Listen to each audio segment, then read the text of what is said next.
So I was a lawyer for the federal government in the 1980s. Well, actually in the 1970s. I started at the Carter administration, back in a time when you could do public service and the government actually cared about the health of the land and the people. But when Ronald Reagan was elected in 1980, everything changed because there became, government was bad and regulations had to end and everything changed. I left government practice and I started representing Native people and environmentalists and really starting to understand that we need to reconnect to the land, we need to reconnect to water and the natural systems that are supporting us and reconnect to each other. That's really important because if we're going to bring about the changes that we need to have, we need to be able to do it as a community because it's difficult work and it gets depressing sometimes and it's and we need each other to support each other. You know, I lived in Vietnam for several years and one of the things I learned from the Vietnamese and from other traditional people that I've worked with, traditional farmers, is that people manage hardships by working together. We saw this, for instance, in Katrina, where people would turn to each other. Every time there's a disaster, a tornado or drought in California, people are turning to each other. How can we help? That's the human way of doing it. So I realized that what agriculture is really about is what I call the culture of agriculture, the human part of agriculture. So my work a lot is about putting the culture back into agriculture. We talk about agribusiness, and I say, well, when you take the culture out of agriculture, all you've got left is agribusiness. And that's sort of the system we have now, where we've withdrawn the human factors, the concerns that we have about health, about the planet, about the environment, and about community, and even about farmer autonomies and farmers' ability to grow healthy food and to make a decent living. All these things have been eliminated now from the agriculture that we have here in the United States. So I've been studying this for about 20 years and reporting on it. And GMO agriculture is the worst. It's sort of the vanguard of it, and it's a symptom of this larger disconnection. But what happened over the last century, actually, is we've given up control of the seeds. We've given up control of the land. We've given up control of the food supply. And corporations have taken over. They determine our farm policy. They determine how things are grown and what's grown. And that's what we eat now. So we've gone from independence to dependence. And that dependence is a kind of a dark space where my work is shining a light onto that space. Say, how did we get into this situation? What do we need to know? That's the mental part. And then what do we care about? How do we then take what we really love, the people we love, the places we love, you know, something like seeds are so vital to humanity, they're vital to the earth, and working from what we love to sustain us for a better future. So a lot of people want to know, because the GMO industry, genetically modified organisms, they say, oh, we've been modifying things like this forever, you know, that this is all the same. It's so not true. It's one of the biggest lies. There's a very stark difference between things growing natural and even traditional plant breeding and genetic engineering. Okay, so genetic engineering is a recombination. You take a gene from another species and you put it into a different species. Okay, so you're going to take a fish gene and you're going to put it into a strawberry, and they've made strawberries that are resistant to being frozen because the Arctic flounder fish gene they used, you know, they can live in very cold water and they have a resistance to frost, so they get the frost-resistant strawberries. Well, vegans want to know about that because you don't want fish genes in your strawberries, right? So it's this recombination of species that does not happen in nature. You can put fish and strawberries together in the same place and they're not going to interbreed no matter what you do. So it's very important to understand that genetic engineering is completely different than anything nature might produce. The other thing that's important about it is because one of the lies of the industry is that they want you to focus on the product. They want you to say, look what we're doing here. It's good for whatever reason. I'll get into that in a moment. But it's actually the process by which genetic engineering organisms are made that's really troublesome, because they bring in genetic constructs, viruses and bacteria and antibiotic-resistant markers and genetic switches, and they combine them into what's called a cassette. Now, the engineers always say this, that their production methods are precise, but what they're actually talking about is this selection process. That's fairly precise. Once they get the cassette together, they take a .22 caliber gun and they shoot it into the genome, or they use other viral and other mechanisms to and they have no idea where in that target plant this thing lands, where in the genome it is, and those switches and markers and viral vectors, how are they operating? They don't know. So they use antibiotic-resistant markers, and they do thousands and thousands of these things, and then they put an antibiotic on it.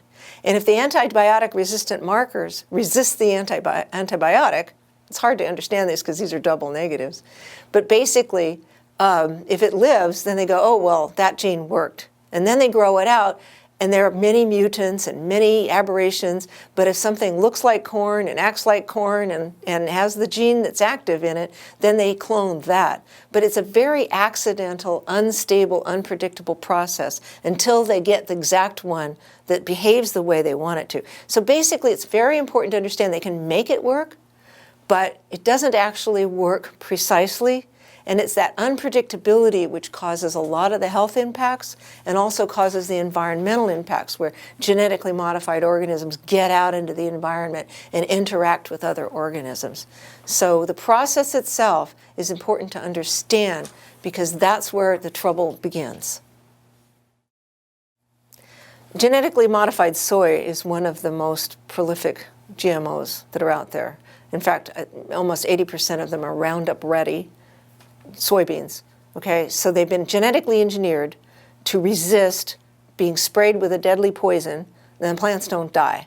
There's a lot of things about that particular part of it that's important to know. One is that the prolific use of herbicides, deadly herbicides, are creating super weeds. They're killing the soil. They get into the water. The residues are on the food, and that changes the food as well. So when we're eating genetically modified soy, we're eating the glyphosate or the herbicide, and now they're using even stronger chemicals like 2,4-D and dicamba in combinations. So you can get a sense that these are really deadly chemicals that are hurting the environment, but they're also residues on the product that's going into the market itself.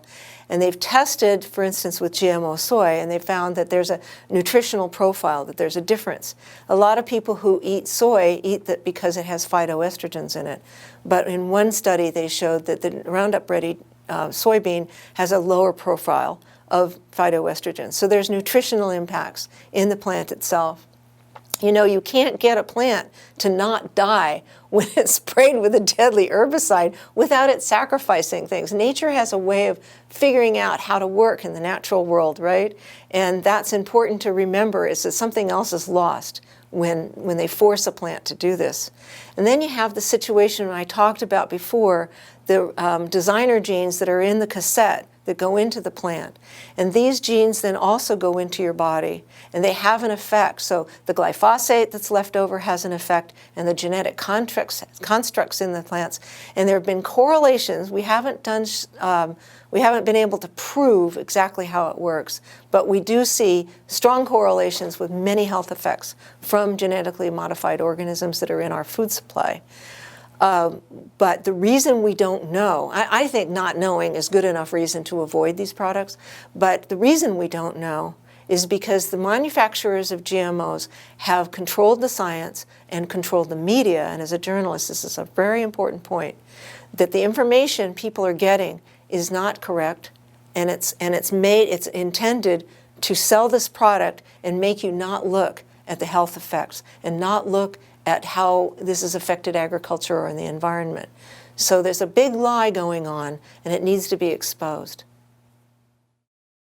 So there's two things that GMOs are used for. And by the way, if you see advertisements that say they're going to save agriculture or feed the world, that's not what's going on.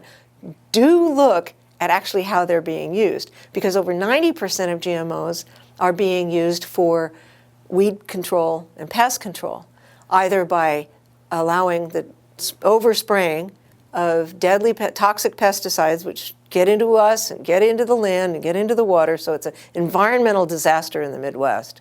Or they actually genetically engineer as an insecticide into the plant itself.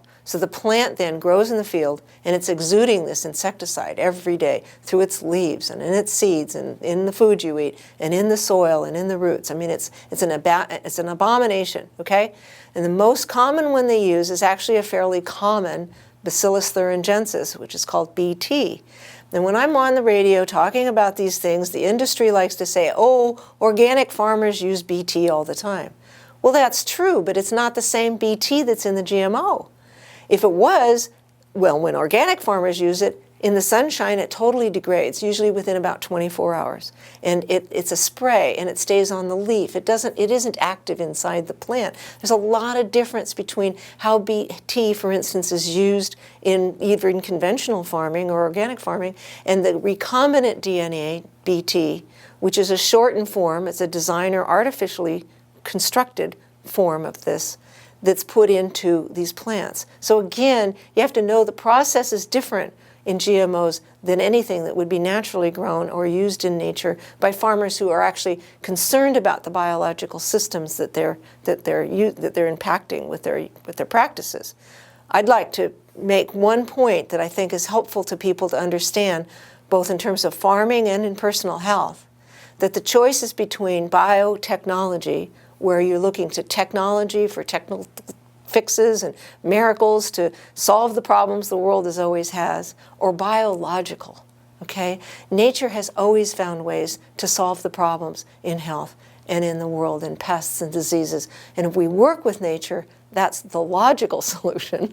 So it's the biological solutions that I think we can focus on, that we've always had. You know, permaculture teaches us that, yeah, there are a lot of problems, but the solutions are always at hand. So we have to remember to stop being influenced by this sort of media and the control of the thoughts. I think of it as, you know, genetically engineering from the seed to the food and the farms to even the media and our thought process. Everything's being controlled. And we have to disconnect from that and reconnect to nature in order for us to have a healthy world. One of the biggest lies is that GM will feed the world. It's so untrue. In fact, but I'm sympathetic to Midwestern farmers because they've been fed that lie too. You know, I'm feeding the world. Well, let's just take corn for a second, okay? Corn is now an industrial product. It used to be sacred. We used to be a corn cultures. You know, we used to respect this beautiful gift of nature and this gift of the culture, right? Oh no, now it's an industrial product and we're using it to feed our machines. So over 76% of all the GM corn, it's going into biofuels and it's going into industrial products and it's going into animal feed. I really do care about how the farmers think about this because they like to think of themselves as contributing to the world food supply. But actually, American farms are not very productive in terms of the food that they provide for people, okay? Because most farming in the industrial sense is used for animal feed and biofuels and industrial purposes. But this idea of feeding the world is something that GMO companies use in their advertisements all the time. Well, let's talk about science. What does science tell us about whether or not industrial agriculture, GM agriculture, chemically dependent crops, are they feeding the world? Because we know they're harmful to our health and we know they harm the environment, but maybe we could give them a pass because they're so much more productive. No, it's not true. There are peer-reviewed studies out of Midwestern universities that show a reduction in yield of GMO crops. It's very important to understand this. And like I said before, when you ask a plant to not die when it's being spread over with herbicide sprays that are meant to kill it, that plant makes a trade-off. And one of the trade-offs it makes is in productivity. There's reduced yield in many of these GMO products when they're grown in the fields. So they have to ask the question, let's ask the question from the larger perspective, how does the world feed itself? Because most of the world is still fed by small-scale agriculture, traditional farmers, regional farmers, and the growth of farmers markets even changing that here in the U.S., where we have people who go, yeah, I think I'd like to know where the source of my food comes from. So we have a resurgence of this, but most of the world still feeds itself. from this sort of more traditional form of agriculture. It's a myth that industrial agriculture feeds the world. GMOs are an industrial product for an industrial form of agriculture. Let's get back to the older model, the one that's been feeding us and taking care of the world and the heritage seeds for a very long time. And we also have good science which shows that this more traditional, even the sustainable, conventional, and organic, which is my favorite, agriculture, these forms of agriculture are much more highly productive, depending upon how you measure it. If you measure it in terms of number of bushels of corn per acre, you can force an industrial field to be very high in productivity. But that's a distortion of what productivity really means, okay? Because it also eliminates all the great costs. There was a study out of Cornell that said our food system in the industrial model is 9 parts oil and one part, food. So it takes a lot of fossil fuels, which are, going to be on the decline, to support, and a lot of subsidies, millions of dollars. So GMOs are not only chemically dependent, they're also subsidy dependent. So what about those other farmers who don't get those subsidies? Are they productive? Can they make a living? Absolutely yes. And they're doing it benefiting the environment, benefiting our health. The science behind it, the question, can GMOs feed the world, was actually asked in part by the biotech industry with the UN and the World Bank. They had 400 scientists in 110 countries, and they did a multidisciplinary, multifaceted approach. They looked at agriculture from every possible standpoint. The results were adopted by 58 countries. Okay, so this is a very well-known study. Most people haven't heard about it. And the reason is they came out on the wrong end of it. They said GM foods are not going to feed the world, that the way to feed the world is more like the model of organic agroecology, the diverse agriculture that most farmers engage in. I have no problem with science. And I even think technology, if it's guided by ethics and guided by human morality and thought, can be very helpful. I don't want to go back to the Stone Age, and I'm not suggesting that. In fact, the technology of organic agriculture has been stupendous. It's really helped us. Do you remember we used to get these old craggly little carrots and really, ugly looking fruit and we stuffed it. People thought, and now we have these wonderful markets that are full of these beautiful things. Well, that's because we've learned how to grow organically and safely and beautifully. So we've been able to use technology in the right direction towards solving these problems, solving the problems of pests and weeds, solving the problems of healthy agriculture. And if you want to look at the study which verified these things that I'm talking about, it's called IAASTD, the International Assessment of Agriculture, Science, and Technology for Development in Agriculture. It's quite a mouthful. I don't know why the UN likes these things. But if you look that up and you read the executive summary, you'll see that we know the solutions. We have an optimal technology. The reason you haven't heard about it and the reason it's not being implemented is because of the power of these very few handfuls of corporations, mostly agrochemical corporations like Syngenta, Dow, DuPont, Monsanto. They control the seed supply, they control the chemicals, they're controlling farming, and they're controlling the information that people are getting. So the dangers of GMO contamination are extreme. I can just name a few of them.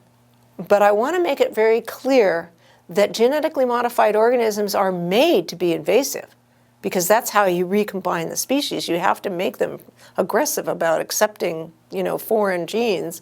And so there have been studies that show that they're more apt to have gene flow and what they call horizontal gene transfer and things like that. So once they're planted out into the environment in the fields, absolutely, the genes get out there and they crossbreed with like species.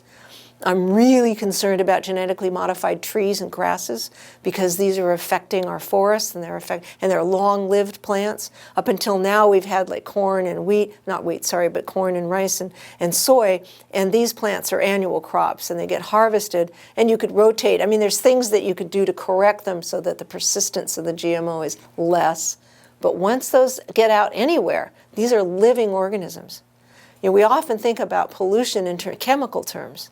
That it's going to go away or can be diluted and over time. Not so with GMOs. It's just the opposite. They're invisible, and they're living, and they recombine, and then they can keep growing. So once they're out, they cannot be withdrawn. And it's very important to understand that in terms of human health, because they're affecting your body as well. They're affecting the gut biome. And these herbicide residues, as well as the antibiotic-resistant markers that are used in the construction of GMOs, are getting into ourselves as well as into the environment. There was a recent study in China which found recombinant DNA, antibiotic-resistant markers, that was developing antibiotic resistance in the bacteria in the rivers. 5 rivers in China were the subject of this study. It's a horrifying study, okay? Because antibiotic resistance is a big human health problem. We need antibiotics, but the overuse in agriculture and now GMOs are creating antibiotic resistance in these superbugs, I mean.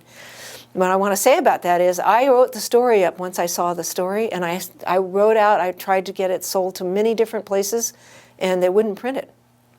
Because as an environmental journalist, as somebody who tries to make people aware of these problems, I'm up against, media controlled by corporations that don't want the people to know the truth about the food system or the truth about GMOs. So that's one of the reasons I wrote the book and I do the talking that I do, speaking and the work I do, is we have to tear back that veil of disconnection and disinformation and reconnect ourselves to the real truth about GMOs and the real truth about seeds. They're a precious heritage of humanity and this planet, this precious planet. They're a gift from creation. And our obligation in the world is to care for this and to be respectful of these gifts that we've been given. And we need to take the power and control back from people who just want to use them for profit. In my book, I talk about the intentional contamination of farmers' fields, giving away GMO seeds to school children to plant in their gardens so their corn is contaminated with Bt, and how the industry has intentionally allowed contamination, like of GMO rice. I tell the story also in my book. And then they go in the back door, or in like the case of Starlink corn, which was not fit for human consumption. They go in the back door and then they get retroactive approval for it. So the industry likes to talk about contamination as an adventitious presence of GMOs, as if it was an accident. It's not an accident. It's been intentionally imposed on us and on the world. One of the things that is absolutely astounding to me, I wrote my book several years ago, although I've been reporting on this and talking about it for over 20 years now, this particular part of the story of agriculture. But how little has changed. I mean, it just keeps getting worse. We have new technologies like synthetic biology and nanotechnology, and those are getting into our food supply, right? And then the other day, I was very alarmed to read that a university in Guangzhou, China, has actually genetically engineered human embryos. And this is an affection for the limited human imagination that, oh, we can figure things out. We can control nature. Whatever happened to a little bit of humility? Whatever happened to cooperating with the natural world? If you look at the biological solutions, you realize that nature's ingenious intelligence has been able to come up with solutions. And what we need to know is how to recognize them and how to respectfully work with those natural solutions. And we can do that, and we can solve the world's problems of hunger. People talk about feeding the world and curing disease with technological solutions, and some technologies are very useful. And science is a good idea. That article that says that human embryos are being modified in Japan, it says scientists in China have genetically engineered. They're not scientists. This isn't science. This is technology. It's very important to understand that science is a method of validating and inquiring into how the natural world works. It should be open-minded, okay? Technology is the application of things that we learn. And that's where we start going wrong, is that we get greedy and we get fearful. So a lot of genetic engineering is about our fear and about creating products based on fear and selling them based on fear. Oh, we're this pest, you don't have to worry about it. We've got the solution. Well, what they've done is they've stolen nature's own natural resistance, drought resistance, salt resistance.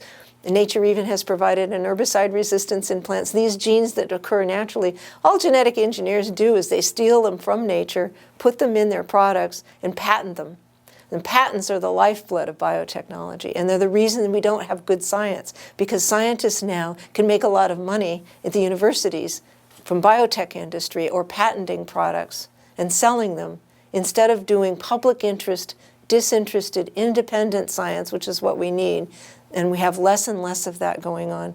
So it's a complicated situation, but we're not getting the information that we need, and we're not being told the right thing. And I think our science literacy and our ecological literacy is really on the decline. So I'd like to see more science, but I'd also like us to recognize what our true role is as caretakers, not dominators, not controllers of the natural world. Yeah, you said it. Read my book. You can say that at the end. Okay. There's a lot of good information out there, and thank goodness for the organizations, a lot of them who get good information out. And here in the United States, we have the Center for Food Safety. They do lawsuits, they do good information in their news releases and on their websites. And there's a lot of organizations, the True Food Network and others, who give people the correct information about the science behind the criticism of genetically modified organisms. I myself am independent. I don't work for an organization. I like to be able to speak truth to power. You know, I don't want to be told, because I have, as I've worked in the past, I've been told, oh, you can't say that, or, please don't talk about GMOs. And I didn't want to have to deal with that anymore. So I do my work independently. But my book does cover why seeds are so important to us. As I said, they're a natural gift of creation.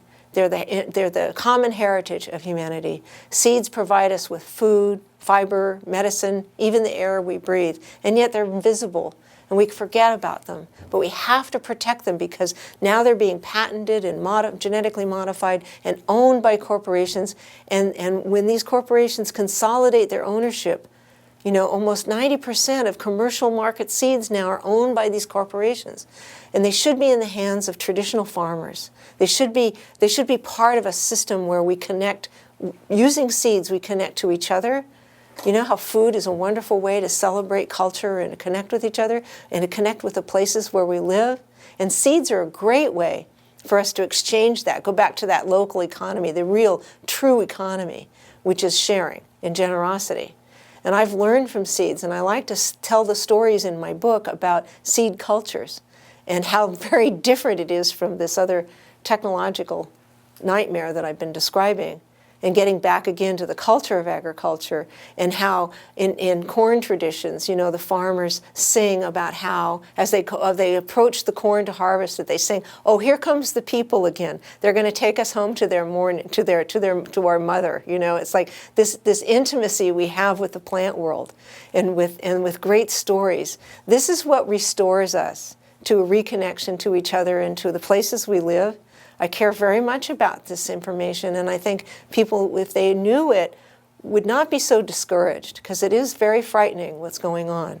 There's a lot going on that we need to oppose, but if we can go from our heads to our hearts and come at this from what we really truly love, then I think we can get together and we can do this work, and we can expose the bad guys and oppose the governments that are supporting them, and do the work we need to do. And then at the end of the day, share a nice meal, get around the kitchen table. I'm an old 60s Cal activist. I cut my teeth at social change at University of California, Berkeley, and we did all the protests. But I remember, and I look back on that, we ended the war in Vietnam through small works of conversation about, ordinary people.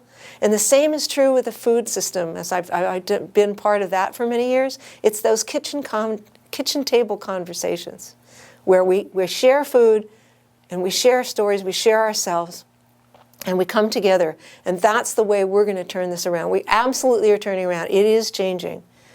But we need to open our hearts as well as our minds. So there's another export from Europe that's a real problem. It's called sudden oak death syndrome. It's killing the oak trees. And Phytophthora, the fungus that's at issue here, is the same one that that was part of the potato blight. So I've been studying this because I live in the heart of the sudden oak death scourge in Marin County. And so I'm watching these oak trees die, and oaks are a great part of Irish. So I feel like it's all coming full circle, where I'm understanding pathogens and how they travel around the world and how we respond to them. And so I was working with a scientist from UC Berkeley studying sudden oak death, and I said, look, I see coastal live oaks that are resisting this. And everybody go, no, we have we're going to get the right spray. It's a classic, we're going to have a chemical solution. I go, no, nature is doing it. Let's just wait and watch. And finally, after many years, they are studying the natural resistance right next to my house. And they're showing that indeed the coastal live oaks are resisting this pathogen, and we're going to be okay.